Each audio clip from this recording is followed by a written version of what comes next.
Hello students और BA first semester economics में आज हमारा टॉपिक है इकोनॉमिक सिस्टम्स मतलब आर्थिक प्रणालियाँ। आज हम इसके बारे में बताएंगे इकोनॉमिक सिस्टम होता क्या है। सबसे पहले सुनिए व्हाट इज़ इकोनॉमिक सिस्टम।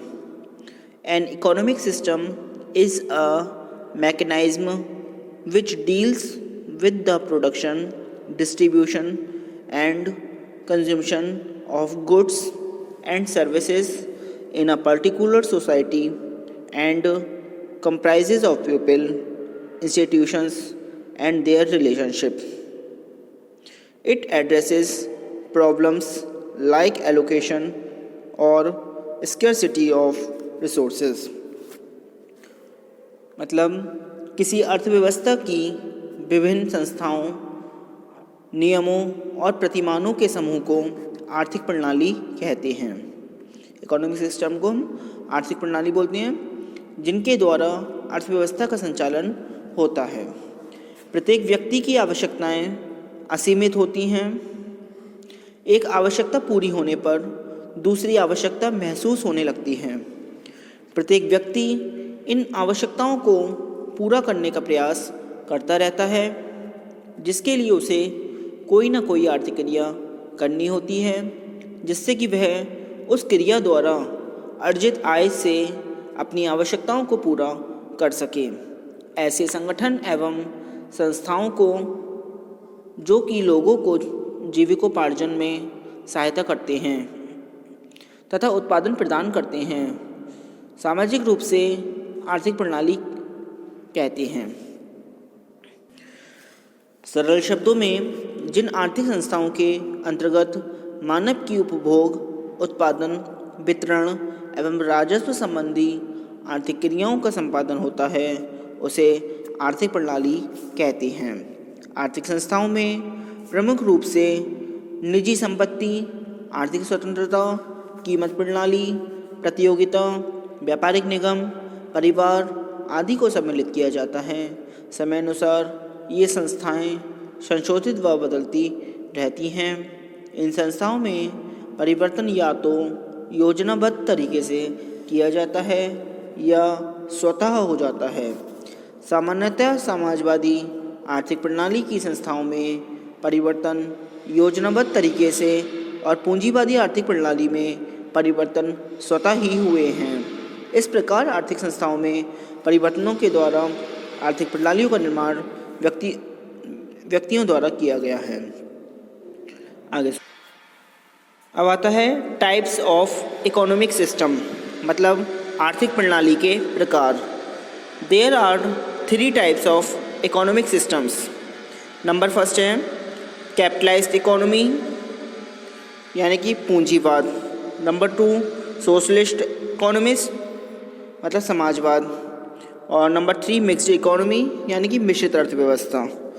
मतलब आर्थिक प्रणाली के 3 प्रकार होते हैं, पूंजीवाद, समाजवाद और मिश्रित अर्थव्यवस्था। ठीक है, हम सबसे पहले कैपिटलिस्ट इकोनॉमी यानी कि पूंजीवाद के बारे में पढ़ेंगे। कैपिटलिस्ट इकोनॉमी होती क्या है सुनिए। A capitalist economy is an economic system in which the production and distribution of commodities takes place through the mechanism of free markets. Hence, it is also called as market economy और free trade economy। इसे market economy और free trade economy भी कहते हैं।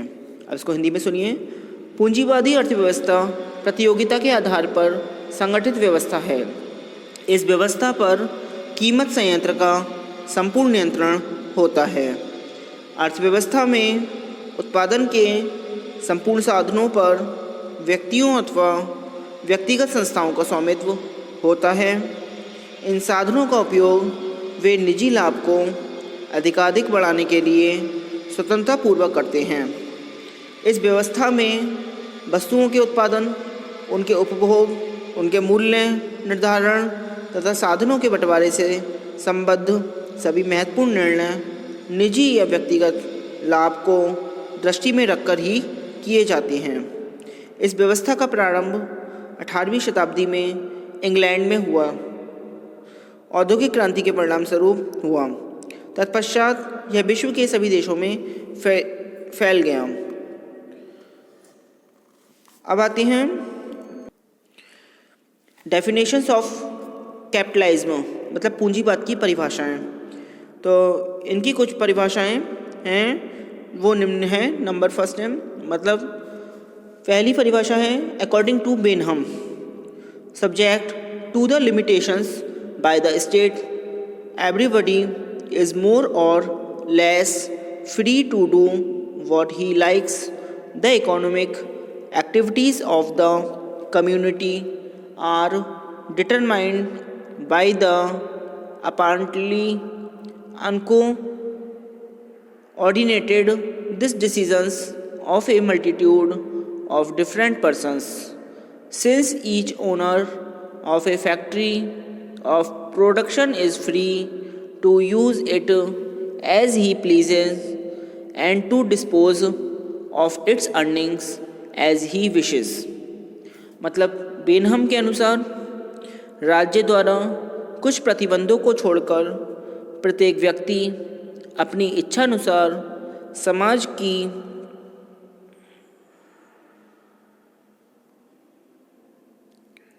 आर्थिक क्रियाओं का निर्धारण विभिन्न प्रकार के समूहों द्वारा होता है। प्रत्येक उत्पत्ति के साधन का स्वामी अपनी इच्छानुसार साधनों का उपयोग कर सकता है तथा अपनी आय को इच्छानुसार ही व्यय कर सकता है। आगे सेकंड डेफिनेशन है according to Lucas and Hoods, capitalism is a system of economic organization featured by the private ownership and the use of private profit of man made and nature made capital. मतलब Lucas तथा Hoods के अनुसार पूंजीवाद आर्थिक संगठन की ऐसी प्रणाली है जिसमें व्यक्तिगत संपत्ति पाई जाती है और मनुष्यकृत तथा प्राकृतिक पूंजी का उपयोग निजी लाभ के लिए किया जाता है। ठीक है। थर्ड है अकॉर्डिंग टू DM राइट, इसमें सुनिए Capitalism is a system in which on average much the greater portion of economic life and particularly of net new investment is carried on by private units under conditions of active and substantially free competition and avowedly at least under the incentive of a hope of for a profit. मतलब DM right के अनुसार पूंजीवाद एक ऐसी प्रणाली है जिसमें औसत तौर पर आर्थिक जीवन का अधिकांश भाग तथा विशेषतया विशुद्ध नया विनियोग निजी इकाइयों द्वारा सक्रिय पर्याप्त स्वतंत्र प्रतियोगिता की दशाओं में किया जाता है और ऐसा प्रायः लाभ की प्रेरणा के अंतर्गत किया जाता है। ठीक है। आगे देखिए। अब आते हैं feature of A capitalist economy, मतलब पूंजीवाद अर्थव्यवस्था की गुण या विशेषताएं। पूंजीवादी अर्थव्यवस्था के निम्न गुण हैं। फर्स्ट है राइट टू प्राइवेट प्रॉपर्टी, मतलब जो निजी स्वामित्व पर अधिकार। पूंजीवादी अर्थव्यवस्था में उत्पत्ति के साधनों पर व्यक्तिगत स्वामित्व तथा व्यक्तिगत नियंत्रण होता है। वस्तुओं को प्राप्त करने, उनको रिसीव करने, उनको रखने, उपयोग करने तथा बेचने का अधिकार ही व्यक्तिगत संपत्ति कहलाता है। मतलब व्यक्तिगत संपत्ति प्राइवेट असेट्स। इस अर्थव्यवस्था में व्यक्तिगत संपत्ति 3 कार्य करती हैं। व्यक्तिगत संपत्ति इस बात का निश्चय करती है कि उत्पत्ति के संबंध में निर्णय करने का अधिकार किसको होगा, अर्थात जिस व्यक्ति के पास संपत्ति होती है वही इस बात का निर्धारण करता है कि उत्पादन किस वस्तु का हो, कितने परिमाण में और किस स्थान पर होगा। व्यक्तिगत संपत्ति से बचत व धन के संचय को प्रोत्साहन मिलता है। व्यक्तिगत संपत्ति से धन नष्ट होने से बचता है। जब व्यक्ति को इस बात का विश्वास हो जाता है कि उसका सुख उसकी संपत्ति पर निर्भर करेगा, उसकी प्रॉपर्टी पर निर्भर करेगा, तो वह उसकी यथाशक्ति सुरक्षा करता है और नष्ट होने से बचाता है। नेक्स्ट आता है प्रॉफिट मोटिव। उसके बाद आता है फ्रीडम ऑफ चॉइस, मतलब आर्थिक स्वतंत्रता। प्रॉफिट मोटिव का बताते हैं हम, यानी कि लाभ की प्रवृत्ति। पूंजीवादी उत्पादन प्रणाली में उत्पादन की मात्रा, उत्पादन और रोजगार का अंश राष्ट्रीय आवश्यकता पर आधारित न होकर लाभ के अंश पर निर्भर होता है, जिसके फलस्वरूप राष्ट्रीय उत्पादन और राष्ट्रीय आवश्यकताओं के बीच उचित समन्वय नहीं हो पाता और अत्युत्पादन अथवा न्यूनोत्पादन की समस्याएं उत्पन्न होती रहती हैं। नेक्स्ट आता है फ्रीडम ऑफ चॉइस, मतलब आर्थिक स्वतंत्रता।